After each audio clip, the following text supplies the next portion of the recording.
मैं आप सभी के लिए शिक्षाप्रद कहानी लेकर आया हूँ, खरगोश की चतुराई। यह पंचतंत्र की कहानी है। कहानी इस प्रकार है। किसी घने वन में एक बहुत बड़ा शेर रहता था। वह रोज शिकार पर निकलता और एक ही नहीं, दो नहीं, कई कई जानवरों का काम तमाम करता। जंगल के जानवर डरने लगे कि अगर शेर इसी तरह से शिकार करता रहा तो एक दिन ऐसा आएगा कि जंगल में कोई भी जानवर नहीं बचेगा। सारे जंगल में सनसनी फैल गई। शेर को रोकने के लिए कोई ना कोई उपाय करना जरूरी था। एक दिन जंगल के सारे जानवर इकट्ठा हुए और इस प्रश्न पर विचार करने लगे। अंत में उन्होंने तय किया कि वे सब शेर के पास जाकर उनसे इस बारे में बात करेंगे। दूसरे दिन जानवरों के एक दल शेर के पास पहुंचा। उनके अपनी ओर आता देख शेर घबरा गया और उसने गर्ज कर पूछा, क्या बात है, तुम सब यहाँ क्यों आ रहे हो? जानवर दल के नेता ने कहा, महाराज, हम आपके पास निवेदन करने आए हैं। आप राजा हैं और हम आपकी प्रजा हैं। जब आप शिकार करने निकलते हैं तो बहुत जानवर मार डालते हैं। आप सबको खा भी नहीं पाते। इस तरह से हमारी संख्या कम होती जा रही है। अगर ऐसा ही होता रहा तो कुछ ही दिनों में जंगल में आपके सिवा कोई और भी नहीं बचेगा। प्रजा के बिना राजा भी कैसे रह सकता है? यदि हम सभी मर जाएंगे तो आप भी राजा नहीं रहेंगे। हम चाहते हैं कि आप सदा हमारे राजा बने रहें। आपसे हमारी विनती है कि आप अपने घर पर ही रहा करें। हम हर रोज़ स्वयं आपके खाने के लिए एक जानवर भेज दिया करेंगे। इस तरह से राजा और प्रजा दोनों ही चैन से रह सकेंगे। शेर को लगा कि जानवर की बात में सच्चाई है। उसने पल भर सोचा, फिर बोला, अच्छी बात नहीं है, मैं तुम्हारे सुझाव को मान लेता हूँ, लेकिन याद रखना, अगर किसी भी दिन तुमने मेरे खाने के लिए पूरा भोजन नहीं भेजा तो मैं जितने जानवर चाहूँगा मार डालूँगा। जानवरों के पास तो और कोई चारा नहीं था, इसलिए उन्होंने शेर की शर्त मान ली और अपने अपने घर चले गए। उस दिन से हर रोज़ शेर के खाने के लिए एक जानवर भेजा जाने लगा। इसके लिए जंगल में रहने वाले सब जानवरों में से एक एक जानवर बारी बारी से चुना जाता था।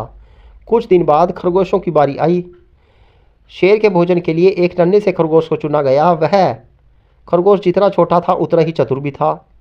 उसने सोचा, बेकार में शेर के हाथों मरना मूर्खता है। अपनी जान बचाने का कोई न कोई उपाय अवश्य करना चाहिए और हो सके तो कोई ऐसी तकरीब ढूंढनी चाहिए जिससे सभी को इस मुसीबत से सदा के लिए छुटकारा मिल जाए। आखिरकार उसने एक तकरीब सोच ही निकाली। खरगोश धीरे धीरे आराम से शेर के घर की ओर चल पड़ा। जब वह शेर के पास पहुंचा तो बहुत देर हो चुकी थी। भूख के मारे शेर का बुरा हाल हो रहा था। जब उसने सिर्फ एक छोटे से खरगोश को अपनी ओर आते देखा तो गुस्से से बौखला उठा और गर्ज कर बोला, किसने तुम्हें भेजा है? एक तो पिद्दी जैसे हो, दूसरे इतनी देर से आ रहे हो। जिन बेवकूफ़ों ने तुम्हें भेजा है मैं उन सबको ठीक करूँगा। एक एक का काम तमाम न किया तो मेरा नाम भी शेर नहीं। नन्हे खरगोश ने आदर से ज़मीन तक झुककर, महाराज, अगर आप कृपा करके मेरी बात सुन लें तो मुझे या जानवरों को दोष नहीं देंगे। वे तो जानते हैं कि एक छोटा सा खरगोश आपके भोजन के लिए पूरा नहीं पड़ेगा, इसलिए उन्होंने 6 खरगोश भेजे थे। लेकिन रास्ते में हमें एक और शेर मिल गया।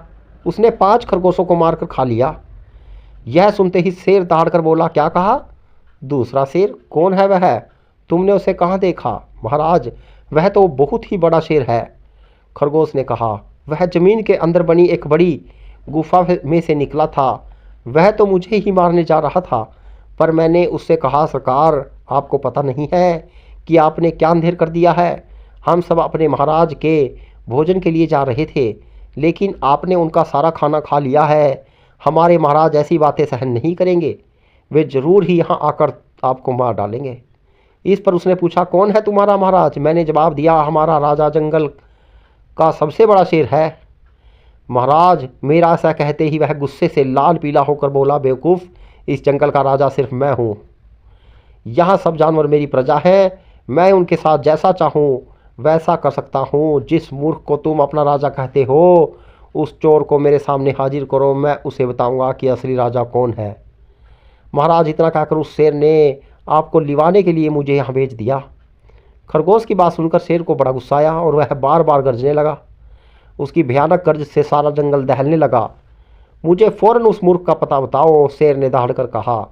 जब तक मैं उसे जान से न मार दूंगा मुझे चैन नहीं मिलेगा।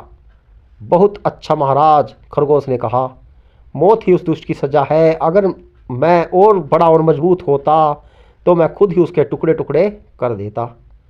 चलो रास्ता दिखाओ, शेर ने कहा। फ़ौरन बताओ किधर चलना है। इधर आइए महाराज, इधर।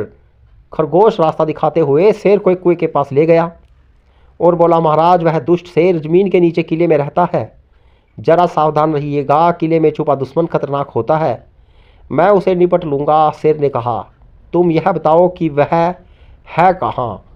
पहले जब मैंने उसे देखा था तब तो वह यहीं बाहर खड़ा था, लगता है आपको आता देखकर वह किले में घुस गया। आइए मैं आपको दिखाता हूँ। खरगोश ने कुएं के नज़दीक आकर शेर को अंदर झांकने के लिए कहा। शेर ने कुएं के अंदर झांका तो उसे कुएं के पानी में अपनी परछाई दिखाई दी। परछाई को देखकर शेर जोर से दहाड़ा। कुएं के अंदर से आती हुई अपनी ही दहाड़ की गूंज सुनकर उसने समझा कि दूसरा शेर भी दहाड़ रहा है।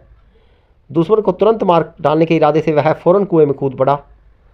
कूदते ही पहले तो वह कुएं की दीवार से टकराया, फिर धड़ाम से पानी में गिरा और डूबकर मर गया। इस तरह चतुराई से शेर से छुट्टी पाकर नन्हा खरगोश घर लौटा। उसने जंगल के जानवरों को शेर के मारे जाने की कहानी सुनाई। दुश्मन के मारे जाने की खबर से सारे जंगल में खुशी फैल गई। जंगल के सभी जानवर खरगोश की जय जयकार करने लगे। तो मित्रों, इस प्रकार एक नन्हे से खरगोश ने एक बड़े शेर का अंत किया और जंगल के सभी जानवरों को अपनी सूझबूझ से बचा लिया। पर वीडियो कहानी अच्छी लगे तो शेयर कीजिएगा। जय श्री राम।